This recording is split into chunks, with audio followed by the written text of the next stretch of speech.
That is when. That is when.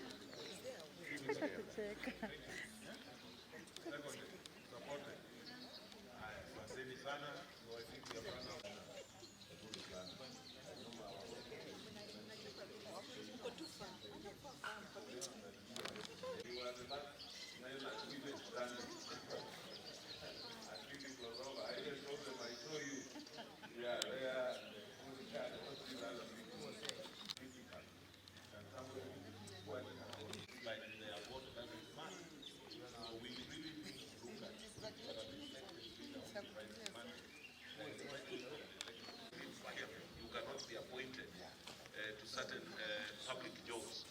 Nowadays you find them in the streets, you know, really lamenting. That's criminalizing. By punching somebody just because you don't want somebody else to perform. Give you a lot of time. I think now of the time you have to get. I've now had this whole At the expense.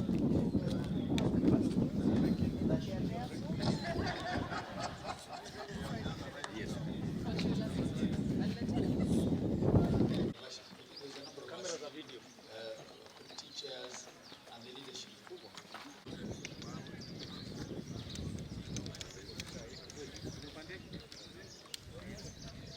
Mama.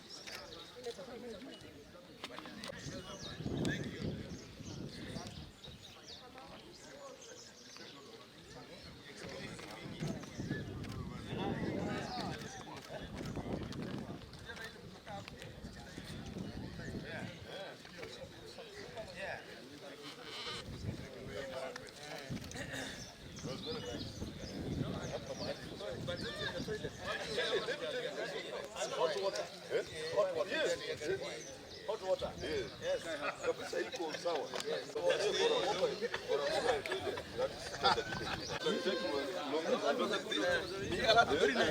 It is true. Those are small things.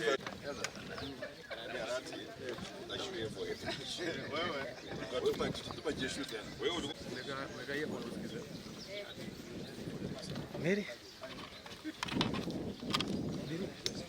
Good people, please be taking some cutaways.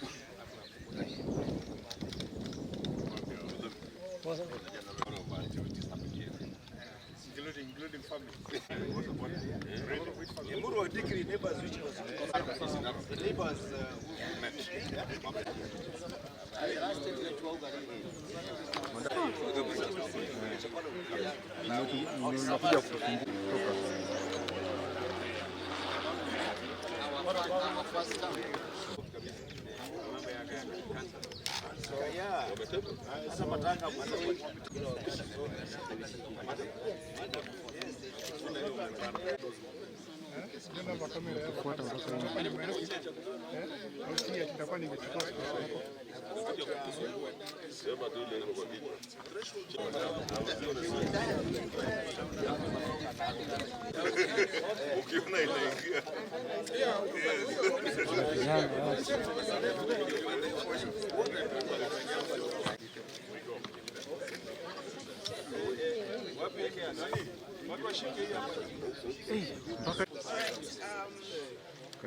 Thank you, members of the press.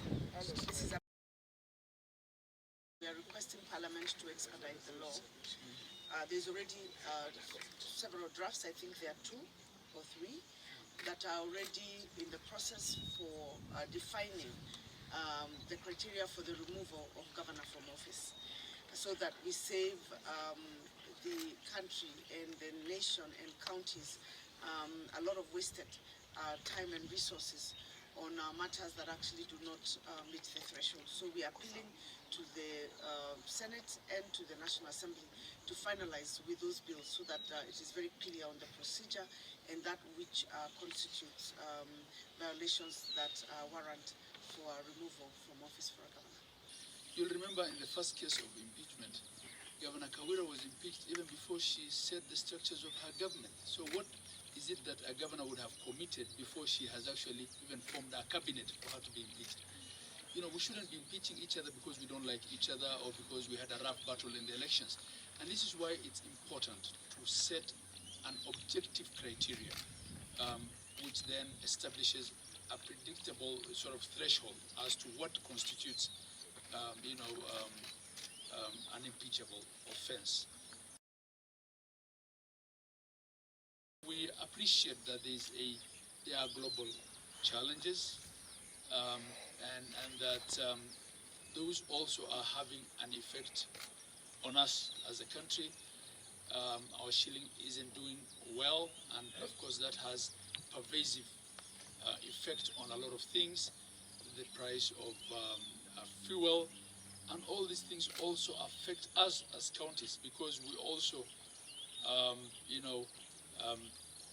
our establishment costs, in our operations at county level, as we fuel ambulances, as we do work on the ground, these things have an effect on us.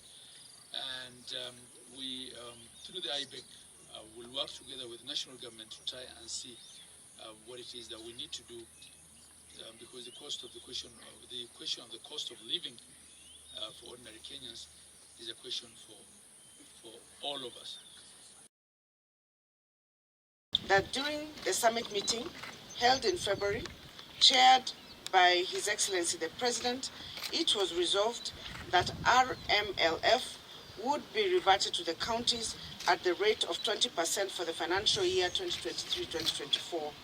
It has come to our attention that the National Assembly has appropriated these resources to constituency, which is blatantly against the Constitution.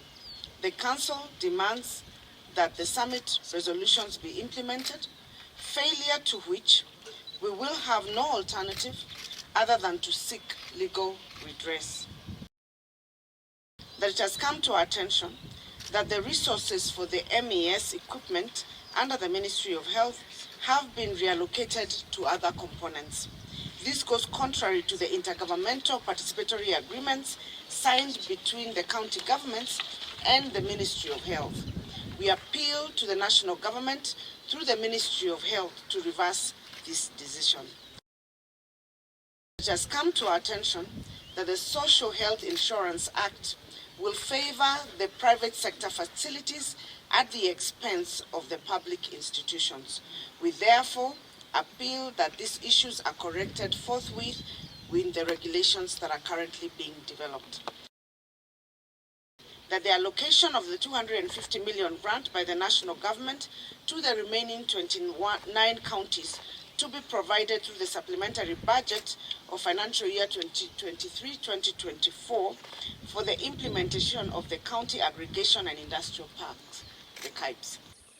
Because when a legislation inserts clauses that makes it difficult to access by IGRTC on the unbundling of the devolved functions that are still outstanding at the national level, it was brought to our attention that approximately for every 1 shilling allocated to the county governments, 70 cents is retained by various MDAs on devolved functions. We have agreed on speedy finalization of the unbundling, costing, and transfer of all the devolved functions, and this issue will be one of the subject matters in the upcoming summit next month. That the Council requests for the reconvening of the El Nino Response and Mitigation Committee to supplement the financing of the interventions being undertaken by the counties in response to the ravaging El Nino rains. The Council of Governors appeals to the national government to rescind the decision on coordination and management of development partners framework, even for devolved functions.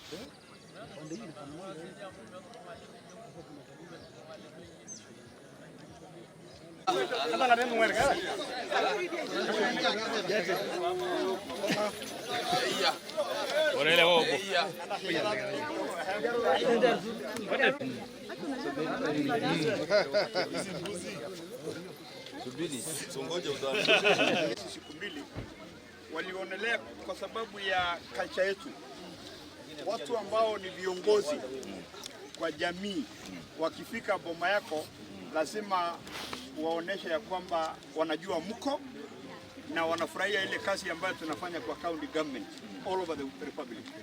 Ndiposa wakasema ya kwamba wangependa sana waje watusalamie, watupee presents, na pia kuna vile sisi uanga tunapeana presents kwa wale ambao wanatoka pastoralist communities.